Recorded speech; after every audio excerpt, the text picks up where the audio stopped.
जय हिंद कैडेट्स, कैसे हैं आप सब। आशा करता हूं कि ठीक हैं। तो हम पिछले वीडियो में बात कर चुके हैं जजिंग डिस्टेंस के बारे में, उसके टाइप के बारे में। ठीक है, तो उसके जितने टाइप हैं उनको आज एक्सप्लेन करेंगे हम इस वीडियो में। हो सकता है वीडियो थोड़ा लंबा हो जाए, लेकिन आप लोग पूरा वीडियो देख के ही जाइएगा, क्योंकि अगर आप इस वीडियो को स्किप करते हैं थोड़ा भी, तो हो सकता है कि कई प्रकार की जानकारी आप ना जान पाएँ या जजिंग डिस्टेंस आपको अच्छे से समझ में ना आए। तो कृपया करके पूरा वीडियो देखिएगा, आपको जजिंग डिस्टेंस से रिलेटेड कोई भी प्रॉब्लम नहीं रह जाएगा। तो आप लोग यहाँ पे देख सकते हैं दूरी जानने के निम्नलिखित 6 तरीके हैं। जो लोग पिछले वीडियो नहीं देखे हैं, माप की इकाई, अपीयरेंस विधि और ये ब्रैकेटिंग विधि तक, तो इसको आप स्क्रीनशॉट ले लीजिए पढ़ना चाहें तो। और अगर वीडियो देखे हैं तो ठीक है, नहीं देखे हैं तो आप वीडियो को देख लीजिएगा, लिंक हम डिस्क्रिप्शन में दे देंगे। तो अब ज़्यादा बात ना करते हुए हम इसके टाइप के बारे में बात कर लेते हैं। तो जजिंग डिस्टेंस का सबसे पहला जो टाइप है कि किस विधि से जजिंग डिस्टेंस किया जाता है, तो यहाँ पर आप लोग देख लीजिए कि सबसे पहले जो आपका विधि है वो है माप की इकाई विधि, यानी यूनिट ऑफ मेजर। यहाँ पर यह भी लिखा है इन तरीक़ों का इस्तेमाल करना, यानी जजिंग डिस्टेंस में इन तरीक़ों का इस्तेमाल कैसे किया जाता है। ठीक है, तो आइए फटाफट जान लेते हैं कि क्या है माप की इकाई विधि। ठीक, तो इसमें आप लोग यहाँ पे देख सकते हैं डिफिनीशन, इस तरीके को 100 गज विधि भी कहा जाता है। चुनी जाने वाली माप की इकाई सामान्यतः 100 गज होती है और इसीलिए फायर करने वाले को ज़मीन पर 100 गज की दूरी का अच्छा अनुमान लगाना आना चाहिए। इस संबंध में हॉकी के मैदान की लंबाई सबसे बढ़िया मापदंड है।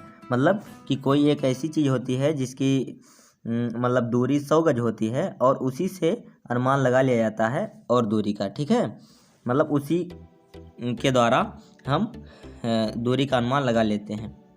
जैसे इसमें लिखा हुआ है यहाँ पे, इस संबंध में हॉकी के मैदान की लंबाई सबसे बढ़िया मापदंड है, मतलब वो 100 गज की होती है। ठीक है, उसके बाद में फिर यहाँ पे देख लीजिए नीचे, किसी दिए गए निशाने की दूरी जो ऑब्जर्वर व निशाने के बीच स्थित है 100 गज की काल्पनिक दूरी के गुणांक में होगी।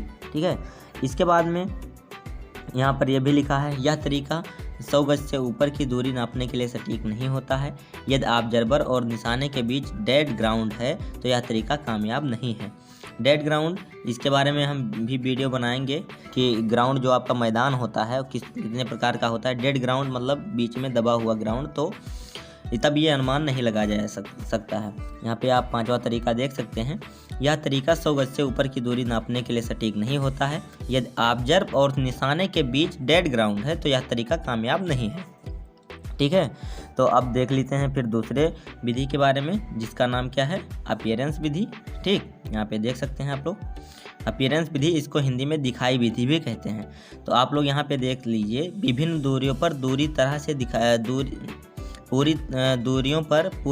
दिखाई दे रहे व्यक्तियों को नोट करके दूरी का अनुमान लगाया जाता है। यह तरीका दूरी नापने का सबसे अच्छा तरीका है। इस तरीके में निम्नलिखित तरीके से दूरी नापी जाती है, मतलब किस दूरी पर आदमी किस प्रकार दिखाई देते हैं, इसके आधार पर हम दूरी का अनुमान लगाते हैं। तो चलिए आप देख लेते हैं कि कितने दूरी पर आदमी कैसे दिखाई देंगे। तो यहाँ पर जो सबसे पहला आपका ये नंबर है आ नंबर। ठीक है, तो उसमें यहाँ पे आप लोगों को हम इधर किए देते हैं, ये देखिए। ठीक है, तो 200 गज की दूरी पर शरीर, यहाँ पर मिसप्रिंट हो गया है, 200 गज की दूरी पर शरीर के सभी अंग साफ साफ दिखाई देते हैं। यानी अगर कोई व्यक्ति 200 गज की दूरी पर है तो उसके सभी शरीर के अंग आपको साफ साफ दिखाई देंगे। तो आप जान जाइए कि उससे आप और आपकी दूरी जो है 200 गज की है। फिर उसके बाद में जो आपका दूसरा नंबर है वो 250 गज की दूरी पर राइफल की 4 साइड का ब्लेड घुटने के बल बैठे व्यक्ति को कवर कर लेता है।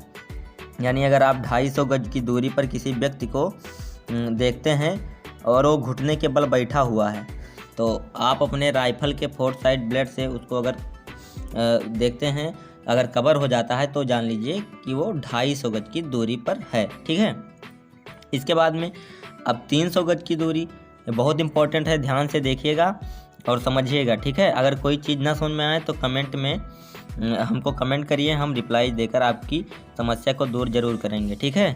लेकिन बहुत ध्यान से इसको समझिएगा, बहुत इंपॉर्टेंट टॉपिक है एनसीसी का। इसमें आपका तीसरा जो है, इसमें 300 गज की दूरी पर चेहरा धुंधला प्रतीत देता है। यानी अगर कोई व्यक्ति 300 गज की दूरी पर है तो आप उसको देखेंगे तो, लेकिन वो उसका जो शरीर है वो धुंधला दिखाई देगा, ठीक है। तो आप समझ जाइए कि ये हाँ इस व्यक्ति की और हमारी दूरी जो है, बीच की दूरी, वो 300 गज है। इसके बाद जो चौथा नंबर है आपका, यहाँ पर लिखा हुआ है, देख लीजिए, 400 गज की दूरी पर शरीर की बनावट, ये इसमें भा लिख गया है तो आप लोग इस पे मत जाइएगा, ये शरीर है, ठीक है। 400 गज की दूरी पर शरीर की बनावट वही बनी रहती है, परंतु चेहरे को पहचानना मुश्किल होता है। यानी शरीर की बनावट तो आपको दिखाई देगी वैसे ही, लेकिन चेहरा आप नहीं पहचान पाएंगे। राइफल की 4 साइड का बुलेट खड़े हुए व्यक्ति को कवर कर लेता है। यानी जो 4 साइड बुलेट राइफल का पीछे का होता है तो वो कवर कर लेता है पूरे व्यक्ति को, ठीक है। उससे अगर आप देखें तो कवर कर लेगा। तो जान लीजिए कि उससे और आपके बीच की दूरी कितनी है, 400 गज की है, ठीक है। इसके बाद में फिर आपका जो दूसरा नंबर का है 500 गज का। तो 500 गज की दूरी पर कंधों से नीचे की ओर का भाग थोड़ा सा पतला प्रतीत होता है, पर तब भी शरीर के जोड़ों की हरकतें दिखाई देती हैं, ठीक है। फिर इसके बाद में लास्ट जो है आपका 600 गज की दूरी पर मनुष्य का सिर एक बिंदु की तरह प्रतीत होता है। यानी जब कोई व्यक्ति आपसे 600 गज की दूरी के अंतराल में है तो आप उसे देखेंगे तो उसका पूरा शरीर, उसका सिर जो है आपको एक बिंदु की तरह दिखाई देगा तथा कंधों से नीचे का शरीर पतला हो जाता है, ठीक है। आप उसको देखेंगे तो उसका जो है सिर एक बिंदु की तरह प्रतीत होगा और कंधे से नीचे का शरीर पतला हो जाता है। तो ये हो गया इकाई और दिखाई विधि। अब तीसरा जो आपका है यहाँ पे सेक्शन औसत विधि, ठीक है। तो अब इसको देख लेते हैं ये किस प्रकार से होगा। तो आप यहाँ पे देख सकते हैं, सेक्शन के प्रत्येक जवान से किसी दिए गए टारगेट की अनुमानित दूरी का अनुमान लगाने को कहा जाता है। फिर पूरे सेक्शन में जवानों द्वारा निकाली गई दूरी के औसत को दूरी माना जाता है, ठीक है। मतलब इसको ध्यान से समझिएगा। इनके कहने का मतलब यह है कि सेक्शन के प्रत्येक जवान से किसी दिए गए टारगेट की अनुमानित दूरी का अनुमान लगाने को कहा जाता है। यानी ये उस टोली में या वहाँ पे जितने भी जवान होते हैं उनको एक टारगेट की दूरी जो होती है उसको बताया जाता है कि आप लोग अनुमान लगा के बताइए इस टारगेट की दूरी कितनी है। जब सभी लोग अपना अपना बता देते हैं, उनको नोट किया जाता है, उसके बाद में फिर उसका औसत निकाला जाता है, फिर उसको उसका मतलब उस टारगेट का दूरी माना जाता है, ठीक है। अब यहाँ पे इसके बारे में और देख लेते हैं इसको कैसे किया जाता है। इसको जो है दूरियों के जोड़ को जवानों की संख्या से भागकर, यानी जितना वो टारगेट बताए हैं उतना दूरी जोड़कर जवान जितने हैं, मतलब जितने सेना उससे भाग किया जाता है, ठीक है। फिर ये निकलता है इसकी दूरी। अब इसको देख लीजिए कंडीशन क्या है। किसी जवान द्वारा गलती से, बेवकूफ़ी से बहुत अधिक या कम दूरी को इसमें सम्मिलित नहीं किया जाना चाहिए, ठीक है, नहीं तो गलत हो जाएगा। मतलब जो नहीं सही से जान पाता है उस टारगेट की दूरी, उस सेना या जवान की दूरी को उसमें सम्मिलित नहीं किया जाता है, ठीक है। इस विधि को निम्न परिस्थितियों में प्रयोग किया जाता है। मतलब इसका प्रयोग कब किया जाता है, तो इसका प्रयोग आप देख लीजिए कि कब कब किया जाता है। इसका प्रयोग जब समय की पर्याप्त उपलब्धता ना हो, मतलब समय की कमी हो। दूसरा, कोहरे या अंधेरे के कारण अन्य विधि से दूरी ज्ञात न होने पर, यानी जब कोई और तरीका ना हो तो इसका प्रयोग किया जाता है। तो इसका फिर तीसरा जो है मतलब क्यों किया जाता है, फिर लंबी दूरी यानी 400 गज से अधिक को ज्ञात करने के लिए, ठीक। मतलब अगर दूरी लंबी है, ज़्यादा है, तो उसकी दूरी को पता करने के लिए, टारगेट के बीच की दूरी को पता करने के लिए इस विधि का प्रयोग किया जाता है। यानी जब तीन कंडीशन होते हैं तो हम अपीयरेंस विधि यानी दिखाई विधि का प्रयोग करते हैं, ठीक है। उसके बाद में आपका जो तीसरा है, जो भी हो देख लीजिएगा, की रेंज, ठीक है, मानक दूरी या मापन विधि, ठीक है। ये मिसप्रिंट हो गया है, मानक दूरी होगा, ठीक है, की रेंज। तो इसको यहाँ पे देख लीजिए कैसे किया जाता है। यदि किसी लैंडमार्क जैसे बिजली, टेलीफोन के खंभे, मील पत्थर आदि की दूरी ज्ञात है तो उसके सापेक्ष अन्य वस्तुओं की दूरी का पता लगाने को की रेंज विधि कहते हैं। समझिएगा ध्यान से। यदि किसी लैंडमार्क जैसे बिजली, टेलीफोन के खंभे, मील पत्थर आदि, इसकी दूरी पहले से ज्ञात होती है, उसी की सापेक्ष अन्य किसी वस्तुओं के दूरी का पता लगाने की विधि को कीरेंज विधि कहते हैं। ठीक है, तो इसका डिफिनीशन आप लोग याद कर लीजिए।